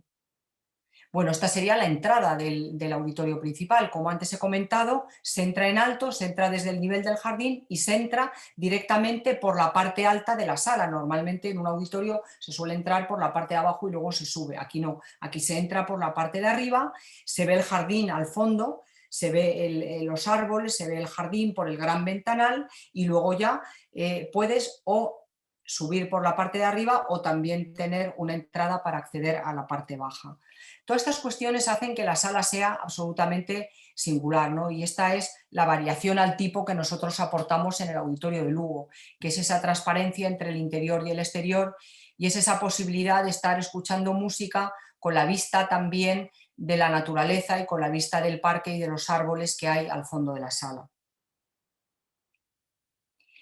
Bueno, esta sería en cambio la sala cuando corremos las cortinas y porque hay una doble cortina que corre por todo el fondo también por si se quisiera oscurecer la sala, también se puede convertir en una sala totalmente opaca, pero que también se pueden abrir las cortinas y se puede utilizar para recitales, se puede utilizar para otros acontecimientos con la vista y con la luz natural al fondo de la sala.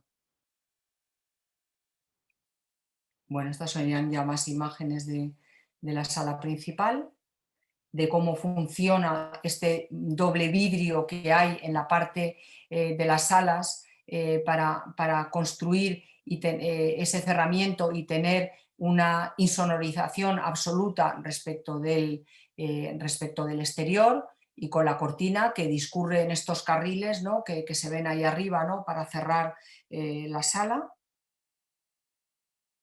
Y la vista que hay cuando están iluminadas las salas y se entra a través del jardín a los conciertos con las salas iluminadas, que se ve pues todo lo que sucede en el interior de las salas de concierto, ¿no?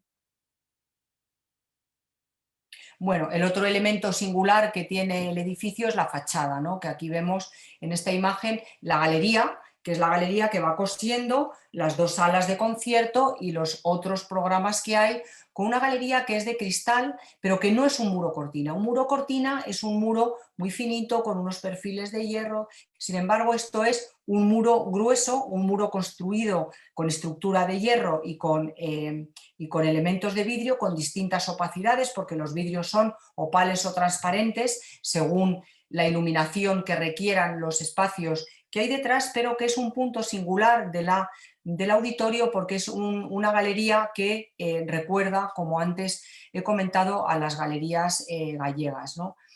En las secciones longitudinales del edificio, bueno, se ve un poco cómo va funcionando el auditorio con los espacios de las salas de concierto, con las distintas escaleras que van uniendo estos espacios y con el vestíbulo y con la galería, que en realidad es un edificio un poco tramposo porque parece que es mucho más grande de lo que en realidad es, y en cambio es que es una fachada larga y estrecha que es la que va uniendo todos los distintos usos, que es lo que vemos aquí, ¿no? Que es esta galería que vemos que en planta en realidad no es muy grande, es una galería relativamente estrecha, pero que va uniendo todos los distintos niveles y todos los distintos usos y recogiendo el sol también del sur, porque como he comentado antes, Galicia pues es húmedo, en invierno es bastante oscuro, es frío, y entonces estas galerías lo que hacen es calentar el interior, llenar de luz y de sol el interior, caldearlo y hacer que sean espacios atractivos para el encuentro, para estar. En realidad los vestíbulos es donde la gente se encuentra. Como decía el gran escritor y filósofo español Ortega y Gasset, decía, es el ver y verse, el ver y verse, el estar juntos en el sitio más agradable. Normalmente en estos espacios de los auditorios es donde la gente se encuentra, donde la gente charla, donde la gente habla, donde la gente pues están unos con otros antes de entrar al espectáculo de la música. Y estos espacios caldeados, con la luz del sur, con la luz que entra a través de los ventanales, pues son espacios que propician también el encuentro, que hace que sea agradable estar. Ahora mismo, pues estas fotografías pues no tienen personas, porque como he explicado todavía no se inauguró el edificio, pero bueno, será una gran alegría cuando veamos estos espacios pues otra vez llenos de gente, otra vez con personas que van a estos edificios para encontrarse. En realidad son los edificios de la comunidad, los edificios en los que la gente pues se encuentra, no solamente para escuchar un gran concierto, sino que también para ver otras personas, para tener un recital, también para propiciar pues todos esos espacios colectivos y de sociedad que necesitamos las personas, ¿no? Estos son más imágenes del vestíbulo y de la galería, que es la galería esta con distintas opacidades. Este es el dibujo del concurso, pero ahora veremos también fotos del edificio ya terminado con las distintas transparencias que nosotros queríamos recordar que esas transparencias y esos despieces verticales que hemos visto antes de la fachada nos recordaban un poco estos dibujos que hacía Paul Klee, que se llamaban lluvia, ¿no? Que es cómo va cayendo la lluvia y cómo van cayendo las gotas de lluvia, que en Galicia vuelvo a recordar lo súper lluvioso que es, ¿no? Y un poco era la referencia que teníamos para esta fachada, que iba a ser la fachada más representativa. No es la fachada de acceso, pero sin embargo es la fachada más representativa del edificio hacia el río Miño y hacia la ciudad, ¿no? Que ya cuando ya está terminada, pues esta es la fachada con estos ritmos verticales y las distintas transparencias que vemos aquí, que construyen ese muro grueso, ese muro que lleva la luz y el sol hacia el interior del auditorio de Lugo, como vemos aquí, que además pasa una cosa muy bonita como en las galerías gallegas, que es que se ve el fondo, se ve el fondo de madera de la galería, es decir, no es un muro cortina, sino que tiene ese espesor con ese segundo plano de madera en el cual solamente nos faltarían las personas entre el plano de cristal y el plano de fondo de la galería, ¿no? Bueno, estas serían más imágenes de la fachada que da a la avenida, con el edificio ya terminado, con las distintas transparencias y los distintos fondos de la fachada. Y ya para terminar, esta sería la vista del gran ventanal que hay en el espacio de la cafetería, que es el espacio donde desemboca la galería del auditorio, con un mirador que mira hacia el hermosísimo paisaje de Galicia, ¿no? Y hacia el río Miño, ¿no? Esta fotografía de la ventana del auditorio de Lugo mirando hacia afuera, a nosotros nos gusta particularmente también por todo aquello que a nosotros nos importa, yo creo, en los proyectos de arquitectura.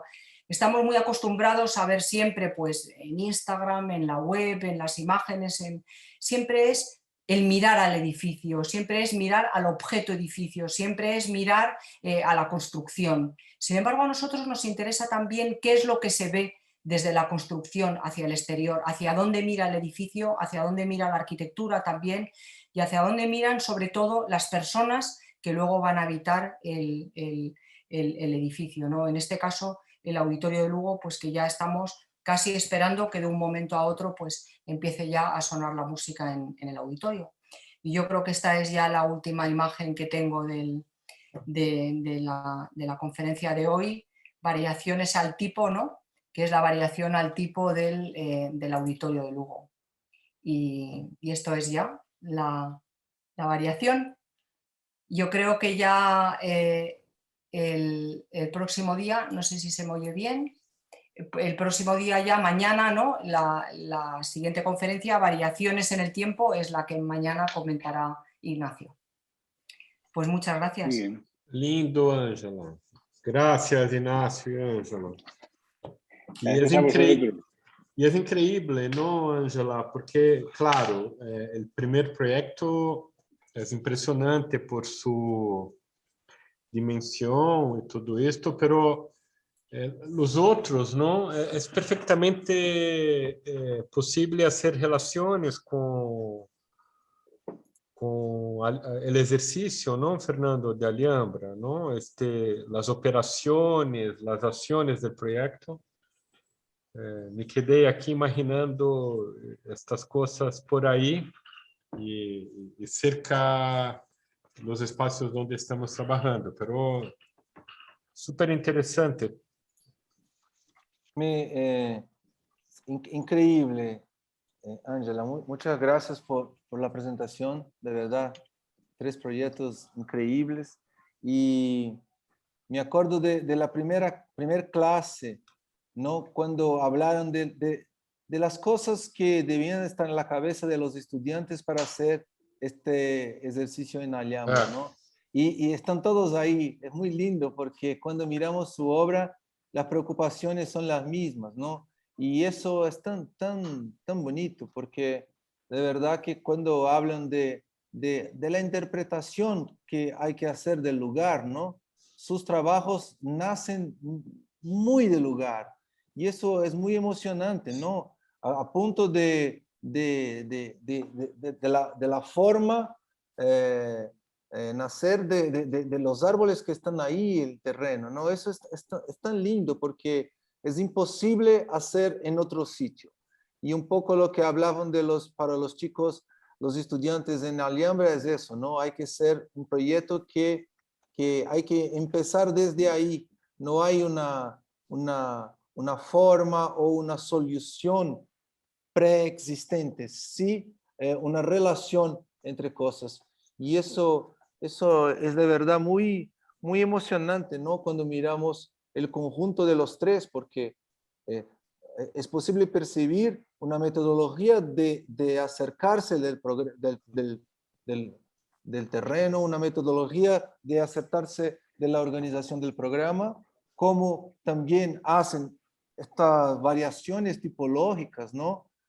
O sea, están hablando del lugar, pero también hablando con la historia de la arquitectura, hablando con todo lo que ya fue hecho, ¿no? Y hacen de su manera, y no hay una regla, o sea, conseguimos percibir la autoría de las obras no como una forma o con un mismo material que se repite, pero sí con una estrategia. Y eso me encantaría escuchar porque para nosotros, no sé, me pareció tan lindo. Muchas gracias. Muchas gracias, Fernando. Muchísimas gracias. Y si hay preguntas ahora ya, que las responda Nacho también. Que me ha tocado hacer hasta la presentación. No, ya lo he visto. Te presentas tú sola, cuentas tú todo sola. Es una barbaridad. Esta mujer es un Mañana motor. tienes que hacer tú la presentación también, o sea que... No, yo mañana voy a contar obra menor, cosas más pequeñitas. Que a Ángela le gustan las cosas más grandes. Tampoco tan pequeñitas, que creo que vas a contar la biblioteca de Ceuta, ¿eh? Bueno, pero no es un proyecto tan grande. Hombre, es un proyecto, son 7.000 metros cuadrados. No, pero es curioso esto que dice Fernando, porque creo que siempre es así, ¿no? Hay arquitectos que van con la arquitectura al lugar y hay otros arquitectos que sacan la arquitectura del lugar. Y el lugar hay que entenderlo en términos no solamente físicos, ¿no? El lugar tiene muchas más connotaciones, tiene historia, tiene trazas de otras culturas que han pasado por allí, hay una especie de trabajo previo, ¿no? Algo de esto también veíamos en otras de las charlas que hemos visto de otros compañeros arquitectos, porque más o menos somos próximos en el pensamiento, ¿no? No imponemos en el lugar una arquitectura, sino que intentamos que la arquitectura sea parte de ese lugar, ya, o sea, continúe lo que en ese lugar ha habido y hay. Y es cierto que yo creo que es muy difícil encontrar un sitio en Europa donde haya un lugar vacío, un lugar sin ninguna traza, un lugar que nadie haya hecho algo antes, ¿no? Es increíble cuando en las ciudades españolas, o fíjate esta villa romana, ¿no? Ayer nos hablaban de otra villa romana que ha aparecido ahora, cerca de León, 20 siglos después, ¿no? O sea, que cada vez que remueves te das cuenta que ha habido otras personas hace 2 siglos, hace 6 siglos, hace 10 siglos, que ya han estado allí, que han cultivado el terreno, que han construido una morada. Y hay algo que a lo mejor no te lo enseñan en las escuelas, ¿no? Y te lo enseñan a lo mejor la obra de algunos maestros, y es que hay una parte del trabajo del arquitecto que es un poco ser detective, ¿no? Es un poco mirar lo que hay allí, intentar descifrarlo, interpretarlo e intentar ser lo más coherente con lo que ya hay, ¿no? Y eso no quiere decir en absoluto ser continuista con nada, ni siquiera en términos contextuales, ¿no? Sino más bien lo contrario, más que ser continuista, traer de lo que hay allí a hoy, ¿no? Traer las cosas a hoy, interpretarlas en una lectura de hoy. Y eso es un poco parte del trabajo que tiene que hacer, en nuestra opinión, el arquitecto, ¿no? Quizás la provocación a los alumnos de este curso de llevarles a la Alhambra. En España sería muy difícil poner un ejercicio en la universidad en la Alhambra. La Alhambra es como un sitio sagrado, ¿no? Entonces, me parece que está bien provocar un poco en el alumno esa tensión con lo que se va a encontrar en un lugar que a lo mejor no conoce, pero que según empieza a investigar, se da cuenta que está cargado de connotaciones, de historias, de arquitecturas, de culturas, de poetas, de pintores, de gente que ha estado en ese lugar previamente, ¿no? Y yo creo que es interesante tomar ese relevo, ¿no? Y trabajar con los que ya han trabajado en los sitios, ¿no? Sí, No sé si hay... sin embargo, yo creo que hablando pues de los grandes lugares arqueológicos, que bueno, sí, claro, la Olmeda, como no, el valor que tiene, o digamos la Alhambra, ¿no? Pero en realidad por ejemplo, en la escuela de Gandía, en realidad es un sitio que en realidad no había grandes cuestiones valiosas, ¿no? Sin embargo, la atención a lo que sucede, a la realidad, muchas veces hace que cuestiones que son absolutamente intrascendentes, como son, por ejemplo, aquellos 6 árboles que vimos allí, pues a nosotros nos dieron la clave del proyecto, nos dieron la herramienta para trabajar en el proyecto. Entonces, probablemente, a lo mejor los alumnos que a lo mejor estén trabajando en el Carmen del Paraíso, ¿no? En los jardines del Carmen del Paraíso, a lo mejor hay una alberca, o a lo mejor hay unos árboles, o a lo mejor hay cualquier cuestión que hace que surja algo interesante para el proyecto, ¿no? Igual que si se trabaja en el otro lado. En realidad, las ruinas, por ejemplo, que nosotros en las que estamos trabajando, de las del Museo Mersmann, son unas ruinas que en sí no tienen gran valor. Sin embargo, lo que tiene valor es el lugar en el que están y a lo mejor la disposición que tienen esos muros, pero no es un sitio que sea especialmente protegido. Ahí no hay una excavación arqueológica valiosa.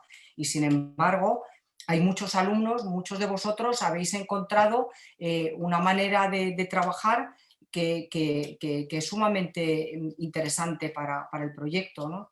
Entonces, bueno, yo creo que siempre todo lo que es la atención a lo que sucede en la realidad hace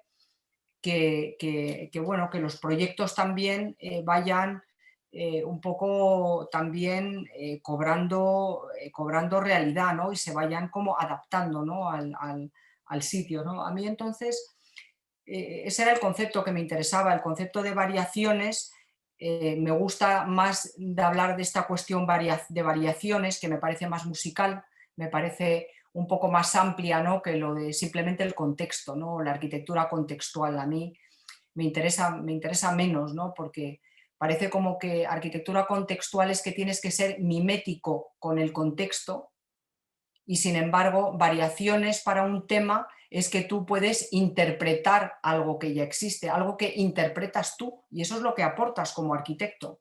Entonces me parecía que era más interesante. A mí el tema de la variación musical es que es algo que me atrae, ¿no? Eso que hacen los músicos al principio de los conciertos, que hay uno que toca un tono, ¿no?, ti, ti, ti, y todos empiezan ti, ti, ti, ti, ti. A mí es que eso me encanta, la verdad, pues un poco es como algo parecido a esto. Ah, hola, y que no he saludado a Joao, que veo ahí que está también Joao Sim, conectado. sim, João, Qué querido. bien. Y yo ahí diciendo, enseñando todos los planos de la península ibérica, ¿verdad? Hola, hola. Hola, los planos romanos, ¿a que son preciosos? Me encantó la conferencia, muy bien, muy bien. Gracias. Ahora tengo que ir a visitar. Sí, Terminada pues la Olmeda pandemia, lo tienes bastante cerca de Portugal, yo creo, Olmeda. yo Bueno, sé, está al norte ahí. Nos avisas para ir, la verdad es que... Eu vou junto, hein, João? muy bien. Ven, sí. No, Não, estoy de a verdade. punto de empezar a viajar, ya, Sim. a hacer mis recorridos. Não, Ángela, tú hablas mucho de música, de cosas musicales cuando hablas de los proyectos y lo entiendo muy bien. ¿Hay alguna relación con tus antepasados musicales? Bueno, bueno, a nosotros es que siempre nos ha interesado en la relación, no solamente con la música, sino con otras artes, o sea, encontrar...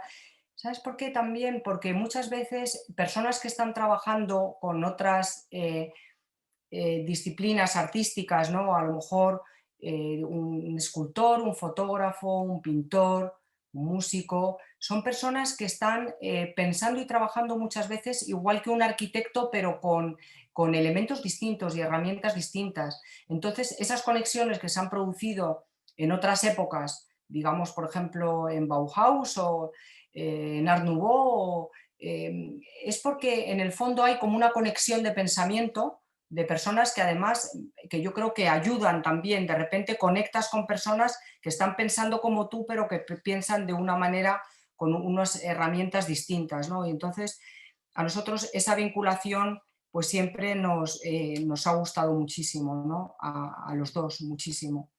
El tema de la música, bueno, pues claro, el tema de la música a mí en particular me viene muy de cerca, o sea, por una parte en nosotros, como he comentado al principio de la autopresentación, porque me ha tocado hacer un poco, bueno, una explicación del el por qué trabajamos así, tampoco es una presentación, ¿no? Nosotros tuvimos la suerte de trabajar casi 10 años, desde muy jóvenes, en el estudio, de mi padre, que en aquel momento pues tenía auditorios musicales en marcha y proyectos de auditorios, y en este sentido yo creo que Nacho tiene todavía más experiencia que yo, porque el verdadero colaborador de los auditorios con mi padre era él. Entonces, en cuestión auditorios, él tiene más experiencia. Son muchos los concursos de auditorios que hemos hecho con mi padre, muchos concursos, muchas obras. Luego nos tocó terminar los dos grandes auditorios que quedaron inacabados, lo que es la obra del auditorio. Y después, pues nosotros luego ya hemos podido concursar en muchos auditorios. Hicimos el gran concurso para Roma, del Auditorio de Roma, el que ganó Renzo Piano, por ejemplo, hace muchos años. Hace poco hicimos también el concurso para el Auditorio de Múnich, para la Filarmónica de Múnich, que no ganamos, pero también fue una ocasión estupenda de volver a pensar sobre el tema del auditorio, ¿no? Que ahora yo creo que también va a cambiar también muchas cosas con el tema también de la pandemia, ¿no? El tema de la audición de la música va a cambiar, está cambiando ya mucho, ¿no? Luego, personalmente, pues a mí me llega también más de cerca, porque, bueno, en mi familia, claro, mi padre entró, el primer auditorio que construyó, el Auditorio Manuel de Falla, en Granada, que es un auditorio precioso, que está en la colina de la Alhambra también, y que es homenaje al músico Manuel de Falla, que es tío abuelo mío, o sea, es familia mía, ¿no? Entonces, bueno, pues siempre de todo se aprende también, y sobre todo de disciplinas tan hermosas, ¿no? como es la música, ¿no? Pero sí que tenemos una relación grande de auditorios. Ahora estamos también con otro concurso de auditorios, pero yo creo que van a cambiar mucho los espacios para la audición musical ahora.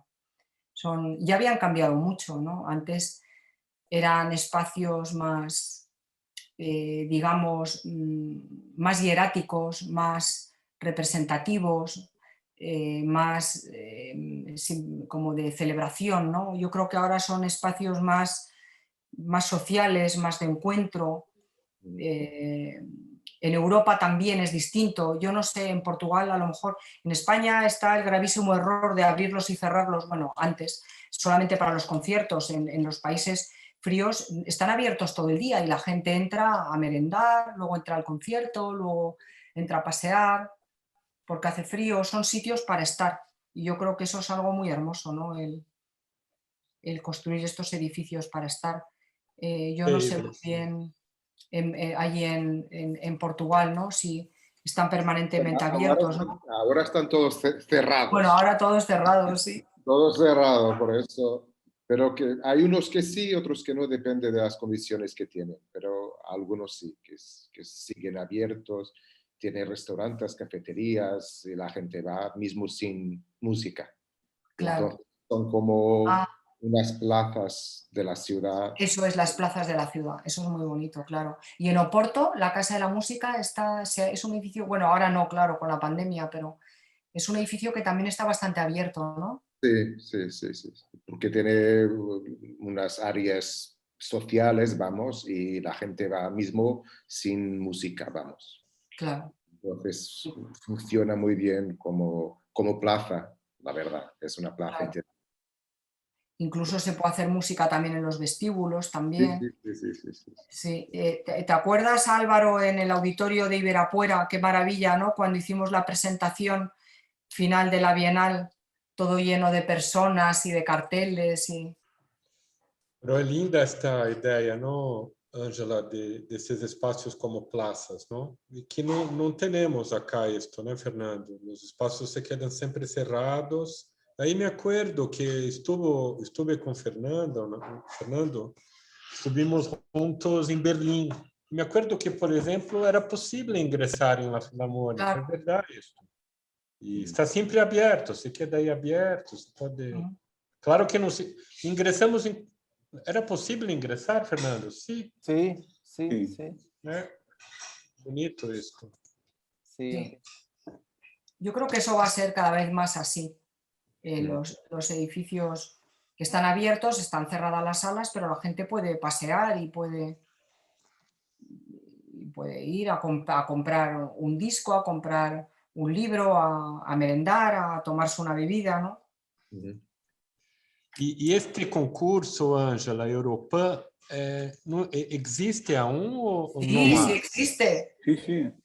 Mas, por exemplo, quando ganharam, era para construí-lo, não? Ou não? Não Sí. necessariamente. Se construiu ou não? Se construyó un pedacito pequeñito, porque lo podéis ver en nuestra página web. Normalmente Europan ahora ya casi se construyen más. Cuando nosotros nos presentamos era más utópico, se construía menos, pero nosotros era una ordenación de viviendas sociales aquí en Madrid y pudimos construir en una esquinita un pequeño edificio de vivienda social que también lo tenemos en la web. Ah, este no conozco, 101 vou verlo. 101 viviendas que están en la página web, 101 viviendas. Porque pensava que era este Europan é muito interessante, porque cada concurso eram várias áreas em vários países, não? Sí, e havia un compromiso sí. de construcción. Sí, eso es, sí. Y en varios países de Europa, que lo que tenía bonito es que no sé, nosotros porque lo hicimos en Madrid, pero lo bonito es que te presentas en países, te puedes presentar en Italia, en Suecia, en Alemania. Un alemán se presenta en Madrid y un y tal. Bueno, los ingleses no, porque los ingleses son Brexit, ¿no? Pero todo... Sim. Não, mas é incrível como uma ideia de promoção, não em términos personais, mas promoção da profissão, não? Pero absolutamente. Y en términos de relación de arquitectos de distintos países, porque también las personas que habían ganado en alguna ocasión, pues luego eran llamados a ser jurado en otro país. Ángela ha sido jurado en Portugal, yo he sido jurado en Italia, ¿sabes?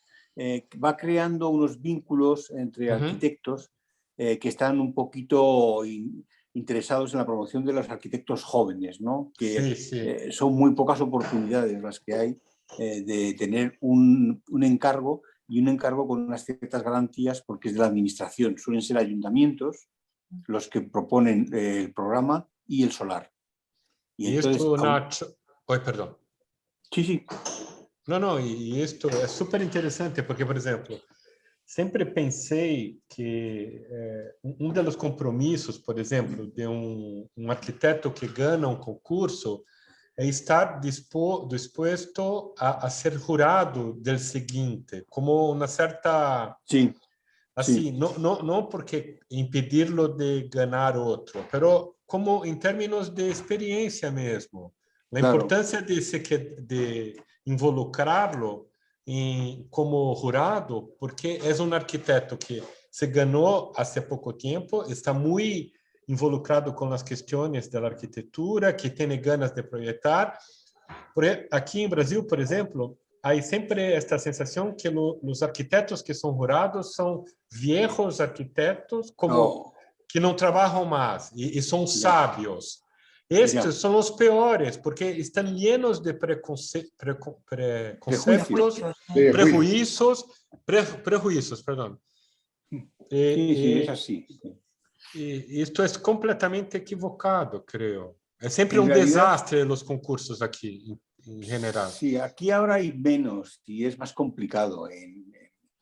Ha habido unos años muy buenos, desde los años 90, hubo como 20 años en el que hubo un poquito más de atención al tema de los concursos. Lo que pasa es que hemos entrado después de la crisis también en una fase de menos intervención o de menos proyectos por parte de las administraciones, sobre todo de los países mediterráneos. En cambio, en los países centroeuropeos y del norte de Europa, pues ya hay una dinámica en la que casi todos los trabajos se obtienen por concurso. Hay una mayor distribución, evidentemente, del trabajo. Tampoco hay garantías absolutas de la calidad, porque cada vez es más difícil todo, ¿no? Cada vez hay más, digamos que hay una confluencia mayor en número de arquitectos que van a los concursos, pero pero porque en realidad ya no hay otra forma de obtener trabajo. Entonces, no es tan fácil discriminar las cualidades, ¿no? Pero bueno, no hay un proceso alternativo, y ahora en España hay bastantes concursos. Lo que ocurre es que no son concursos tienen problemas, porque la administración tiene que hacer concursos, pero no hay siempre jurados, sino que hay lo adjudica a la administración directamente ese concurso. Y ahora mismo en España hay una ley que se está haciendo, que va a cambiar, se supone, esto, y la gran mayor parte de los trabajos que salga la administración serán con jurado, y serán, digamos, como entendemos nosotros que debe ser un concurso. No se trata de un concurso de obras, sino un concurso de proyectos, que es muy distinto. Sí, por supuesto. Bueno, pues... Solo una duda muy... Sí, Fernando. Una duda. Cuando hablan de un proyecto, eligen la fecha de la obra, siempre eligen la fecha de la obra cuando hablan Sí. No de proyecto. No del proyecto. Las fechas que hemos puesto son las fechas que hemos puesto yo creo que son las de finalización. Por ejemplo, la Olmeda sería 2000 el proyecto y 2009 la finalización. 9 años. Interesante, ¿no? Sí. porque creo que eso es distinto, ¿no, Álvaro? Porque creo que tienen un poco la confianza de que las obras van todas a salir, ¿no? Y por eso, ¿no es eso, Álvaro? Nosotros si metemos solamente la fecha de las obras, no tenemos obra. Mas sabe uma coisa, Ângela, Nacho, João, Fernando, todos. Por exemplo, me quedei aqui um pouco refletindo sobre isto, depois que Emílio, depois da classe de Emílio de Marques. 22 anos, não? Sí, colecciones reales. Para se quedar quase listo, pero não todavia. Ou seja, a arquitetura, Nacho, é uma espécie de máquina del tempo. Sí. Porque não é realidade isto, porque quando proyecta, ou seja, o projeto, a Casa de las Colecciones Reales, é como pensava Mansilla e como pensava Tuñón há 20 anos, ou 20 anos atrás, e se queda listo agora. Claro que siguen pensando, pero por supuesto, o se imagina que pensam, Emílio, né? Pensa diverso ahorita, não? Ou pensa um pouco allá. Então, esto de la arquitectura como máquina del tiempo es increíble. Y las fechas, siempre, no sé si es bueno meter ahí una fecha. Colecciones reales, 92, 2022. Es mejor se quedar solamente con la segunda fecha, porque Sí. es mucho tiempo. Bueno, ¿no? nosotros vamos... esta semana vamos a Córdoba, que estamos terminando la biblioteca. La biblioteca, el concurso, el proyecto es del año 2007 y estamos en el 21. 15. No, 2010, 15 años llevamos con el proyecto. 15 años. Pero eso es muy interesante, porque yo digo siempre a mis alumnos que nosotros cuando proyectamos, anticipamos el tiempo. Sí. Claro que nuestras obras se van a construir mucho tiempo después. En ese sentido, hay algo muy próximo a nuestras vidas, porque nosotros vivimos en función de una agenda. O sea, los seres humanos viven en función de algo que podrá acontecer, pero no aconteció en el momento.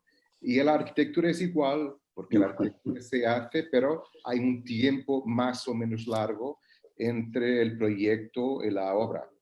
Y eso es, por eso digo siempre que la arquitectura está muy próxima de la aventura humana, del ser humano, del ser que anticipa el tiempo para vivir.